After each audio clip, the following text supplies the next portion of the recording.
Bonjour à tous et bienvenue dans ce Morning Bull Live. Nous sommes le 18 septembre 2024 et 18 septembre 2024, eh bien, c'est une date qui va forcément rester dans les annales de la finance mondiale puisque ça fait maintenant plus de 4 ans qu'on n'a pas vu de baisse des taux sur les marchés financiers. Depuis le 15 mars 2020, Powell, enfin la Fed, n'avait plus baissé les taux.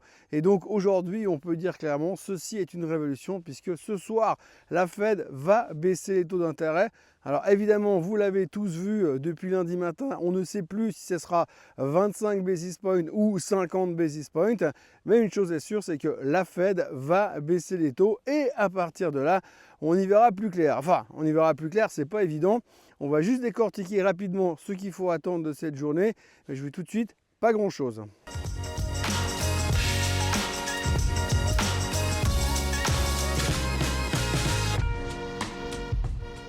Donc si on prend les choses telles qu'elles sont, ce soir on sait que Powell il va annoncer une baisse des taux. Alors évidemment c'est soit 25 basis points, soit 50 basis points. On sait aujourd'hui, grosso modo, 55% des gens sondés pensent qu'on va avoir du 50 BP et les autres, le reste, les 45% qui restent, pensent qu'on va avoir du 25 BP. Donc l'un dans l'autre, ce qui est positif dans tout ça, c'est que les taux vont baisser. Donc ça, on s'y attend quand même juste depuis 11 mois, depuis que M. Powell a annoncé le pivot. Donc ça, c'est une bonne chose. Maintenant, il y a plus ou moins quelques cas de figure auxquels il faut s'attendre. Alors tout d'abord, hier soir, on a eu des chiffres économiques, les ventes de détail qui montraient que ça allait relativement pas mal au niveau de l'économie, au niveau des ventes de détail, mais qu'au milieu de tout ça, on voyait un ralentissement de la consommation. Ce qui veut dire en gros, c'est qu'on a un chiffre qui est bon et un chiffre qui est moins bon. Un chiffre qui dit que ce serait bien de baisser les taux de 0,5% et l'autre chiffre qui dit que ce serait bien de les baisser de 0,25% seulement. Bref, en conclusion de ce chiffre d'hier soir, on n'est pas plus avancé qu'avant,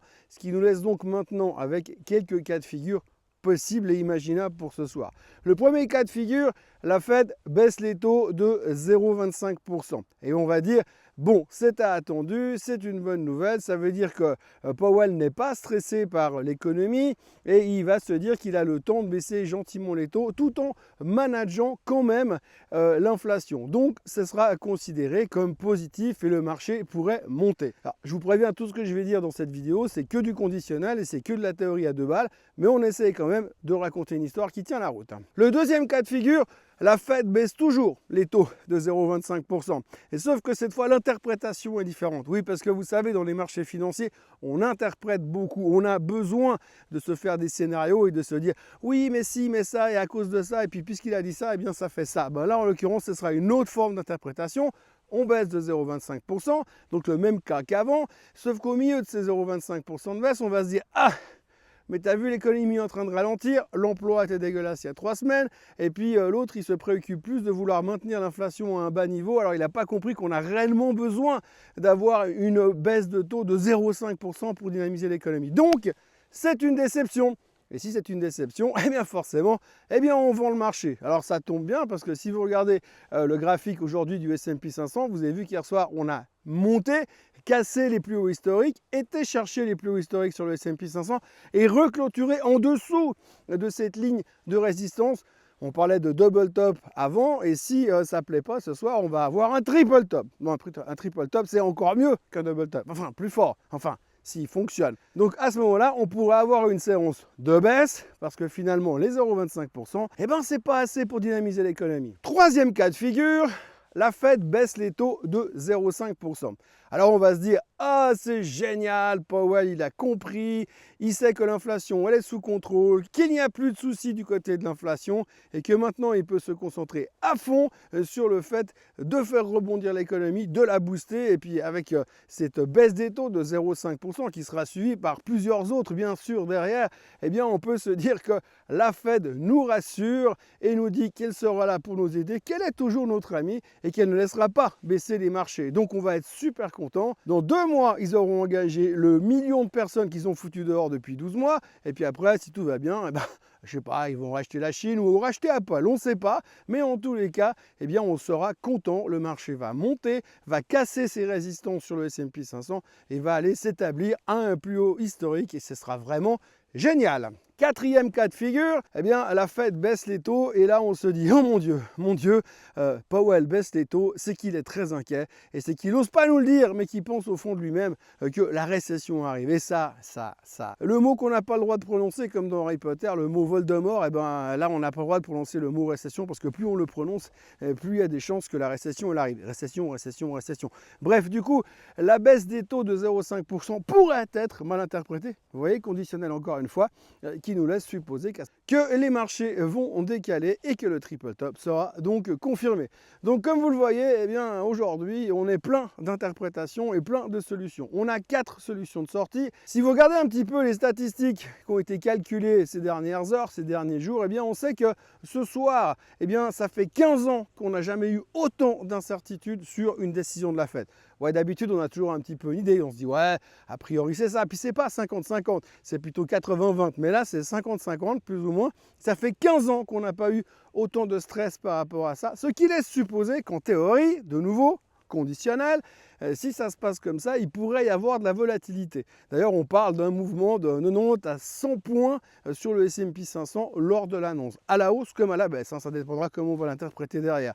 Donc forcément, ça laisse de la place à des mouvements assez impressionnants. Et c'est vrai que ça fait 15 ans qu'on n'a plus été aussi stressé par rapport à ces chiffres-là. Donc, ça fait 4 ans qu'on n'a plus baissé les taux, ça fait 15 ans qu'on n'a plus été aussi stressé par rapport à une baisse des taux et surtout aussi incertain sur ce que va faire la Fed.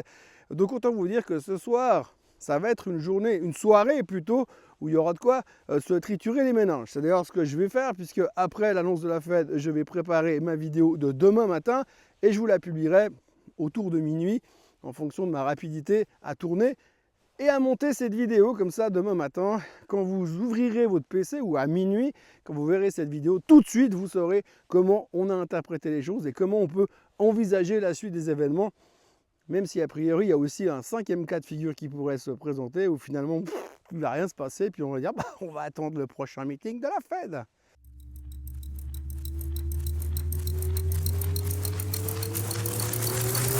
Après, au milieu de ce monde merveilleux où tout a l'air d'aller pour le mieux dans le meilleur des mondes, où tout le monde s'attend à avoir finalement une baisse des taux qui va restimuler l'économie, eh bien on a aussi discuté un peu hier et on a vu aussi sortir certains chiffres au niveau du crédit aux États-Unis.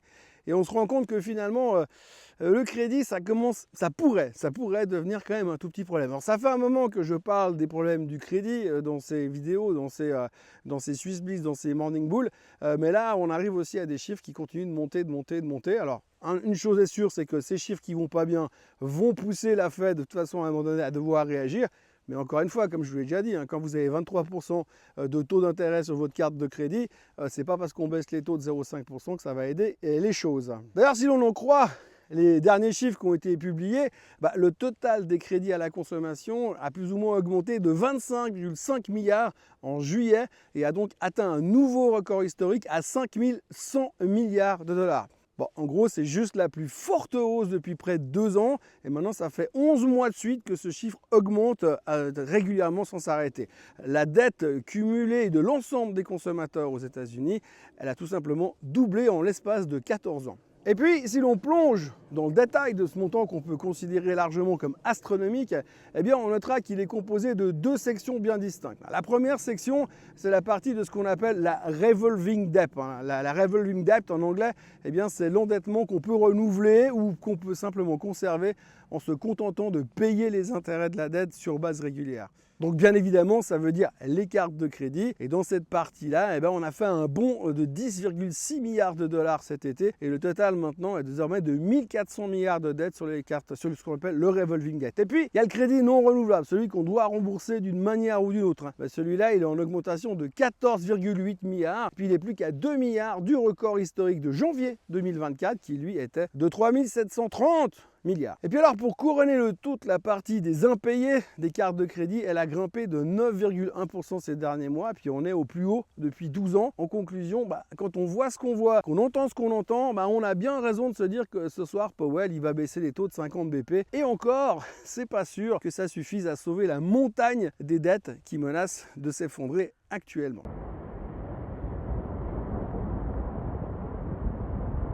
Donc voilà, vous l'aurez compris, aujourd'hui, cette journée, elle est basée sur la Fed et la Fed et comment est-ce que nous, surtout, on va interpréter cette baisse des taux et comment est-ce qu'on va se comporter par rapport au marché derrière. Donc pour l'instant, ça sert à rien d'en parler plus. Étonnamment, il n'y a quasiment aucune nouvelle partout dans le monde. Vous avez le pétrole qui reste au même niveau, vous avez l'Asie qui ne fait rien, vous avez l'or qui fait rien, vous avez le Bitcoin qui a monté à 60 000 $ tout simplement pour se dire si jamais il baisse les taux, ça va pousser la spéculation et donc il va aller à 13 millions de $ comme prévu par Monsieur Saylor récemment. Bref, en tous les cas, il n'y a pas grand-chose qui se passe pour l'instant. Tout le monde est en mode d'attente. On est dans la salle d'attente avec le dentiste. Là, enfin, on attend que le dentiste vienne nous chercher et on espère simplement que ce qu'il va nous faire ce soir, Monsieur Powell, le dentiste, eh bien, ça sera pas trop douloureux. Voilà, en ce qui me concerne, passez une très très belle journée. N'oubliez pas de vous abonner à la chaîne Swissquote en français, de liker cette vidéo, de la partager, et puis n'oubliez pas de mettre un réveil ou attendre demain matin très tôt, parce que vous aurez les détails de la fête ce soir. After close Amérique,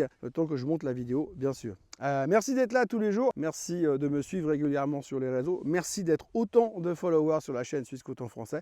Et moi je vous dis à cette nuit, bye bye.